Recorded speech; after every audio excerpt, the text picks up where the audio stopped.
இந்த 3 விஷயத்த ட்ரை பண்ணி உங்களோட ஃபேஸ்புக் சேல்ஸை இன்க்ரீஸ் பண்ணுங்க. ஃபர்ஸ்ட்டுக்கு நீங்க ஒரு ப்ராடக்ட்டை செல் பண்ண போறீங்கன்னா அந்த ப்ராடக்ட்க்கு ரிலேட்டடான குரூப்ல எல்லாம் போயிட்டு ஜாயின் ஆகும். நீங்க ஒரு போனை செல் பண்ண போறீங்கன்னா, அப்படி இல்லாட்டி ஒரு காரை செல் பண்ண போறீங்கன்னா, அப்படியும் இல்லாட்டி ஒரு ஊடை செல் பண்ண போறீங்கன்னா, அதுக்கு ரிலேட்டடான நிறைய குரூப்ஸ் ஃபேஸ்புக்லயே இருக்கு. ஸோ நீங்க ஒரு காரை சேல் பண்ண போறீங்கன்னா காருக்கு ரிலேட்டடான 20 குரூப்ல ஜாயின் ஆயிக்கோங்க. ரிலேட்டட் ப்ராடக்டே தான் செல் பண்ணுவாங்க ஃபேஸ்புக்ல. ஒரு சிலர் ஊடே தான் செல் பண்ணுவாங்க, ஒரு சிலர் காரே செல் பண்ணுவாங்க, ஒரு சிலர் மட்டும் மாத்தி மாத்தி செல் பண்ணுவாங்க. அதுவும் சேம் ரிலேட்டட் ப்ராடக்ட் செல் பண்ணீங்கன்னா உங்களோட ப்ராடக்ட் ரிலேட்டடான அந்த 20 குரூப்ல இப்பவே ஜாயின் ஆகுங்க. நீங்க ஜாயின் ஆகிக்கிற மற்ற குரூப்ல எல்லாம் ஓரமா விட்டு உங்களுக்கு தேவையான குரூப்ஸை மட்டும் வச்சுட்டு உங்களுக்கு ப்ராடக்டை செல் பண்ண எந்த குரூப் ஹெல்ப் பண்ணுமோ அந்த குரூப்புக்கு ஜாயின் ஆகுங்க. ஸோ நீங்க ஊட செலக்ட் பண்ணிக்கிறீங்கன்னா உங்களோட மெயின் ப்ராடக்ட்க்கு நீங்க வீட்டுக்கு ரிலேட்டடான குரூப்ஸ்ல எல்லாம் ஜாயின் ஆகலாம். ஜாயின் ஆகினதும் நீங்க ப்ராடக்டை பப்ளிஷ் பண்ண முன்னுக்கும் உங்களுக்கு இப்படி ஒரு ஆப்ஷன் காட்டும் லிஸ்ட் பண்றதுக்கு. லிஸ்ட் பண்ணதுமே கீழே இப்படி நீங்க ஜாயின் ஆகின எல்லாம் ரிலேட்டட் குரூப்ஸையும் உங்களுக்கு காட்டும். ஸோ அந்த மாதிரி குரூப்ல நீங்க லிஸ்ட் பண்ண வேண்டியதுக்கு இப்படி டிக் பண்ணி ஃபுல்லா நீங்க ஜாயின் ஆகின அந்த 20 குரூப்லையும் டிக் பண்ண போறோம். உங்களுக்கு அந்த குரூப்ல நீங்க போட்ட போஸ்ட் எல்லாம் பார்த்து கொள்ளலாம். ஸோ நீங்க லிஸ்ட் பண்ண அந்த ப்ராடக்ட் நீங்க ஜாயின் ஆகின 20 குரூப்லயுமே காட்டும். ரெண்டாவது மெத்தட் தான் கீவேர்ட் சர்ச் இன்சைட்னு சொல்லுவாங்க. கீவேர்ட் சர்ச் இன்சைட் சொல்றே நீங்க உங்களோட ப்ராடக்ட் சர்ச் பண்றதுக்கு கஸ்டமருக்கு லேசியான மாதிரி மாத்தணும். அத உங்களோட ப்ராடக்ட் நீங்க பப்ளிஷ் பண்ண முன்னுக்கும் டிஸ்கிரிப்ஷன்ல நீங்க இப்படி ஒரு 4 to 5 கீவேர்ட் செட் பண்ணணும். அது எப்படின்னா, நீங்க ஒரு கார் செல் பண்ண போறீங்கடா, ஹோண்டால ஒரு காரை செல் பண்ண போறீங்க. ஸோ நான் இப்போ ஒரு எக்ஸாம்பிளுக்கு ஒரு காரை சொல்றேன், ஹோண்டா வெசில். ஸோ வெசில்ல வர CHR வேரியண்ட்டை சூஸ் பண்ணிக்கொள்ளும்.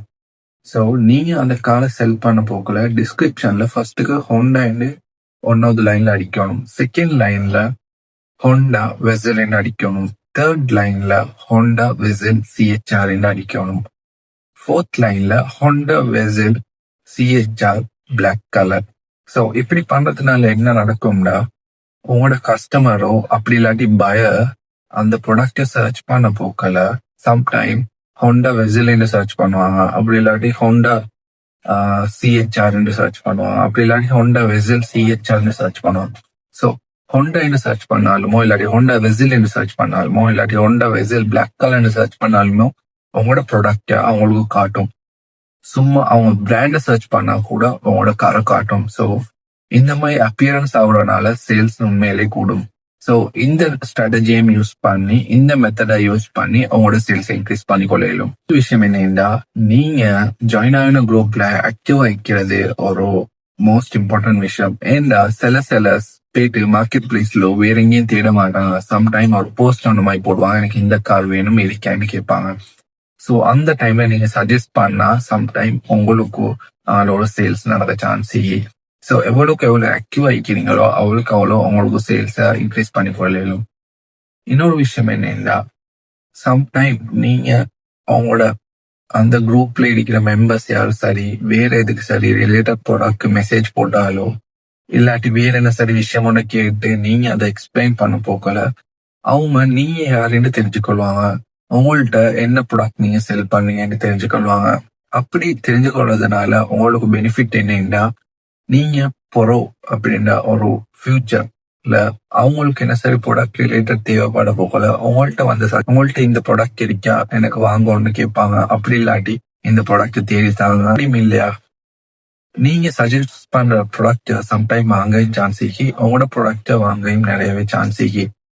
ஸோ நீங்க ஒரு கஸ்டமர்கிட்ட நீங்க யாருன்ற ஒரு ஐடென்டிஃபை பண்ணி உங்களோட ப்ராடக்ட் என்ன அவங்களுக்கு எக்ஸ்பிளைன் பண்ணிட்டீங்கன்னா உங்களை அவங்க ஃபர்ஸ்ட்டுக்கு இவர் இந்த ஆள் தான், இவர்கிட்ட போனா ஒரு நேரம் இருக்க சான்ஸ் இருக்கு, அந்த மாதிரி ஒரு மைண்ட் செட் அவங்கள்ட்ட கிரியேட் ஆகிடும். அப்படி கிரியேட் ஆகிற டைம்ல உங்களுக்கு வந்து ரீச் பண்ணி உங்கள்ட்ட அந்த ப்ராடக்ட் கேட்பாங்க. ஸோ இந்த மாதிரி பண்ற 3 மெத்தடையும் யூஸ் பண்ணி உங்களோட சேல்ஸ் இன்க்ரீஸ் பண்ணி கொள்ளையிலும்.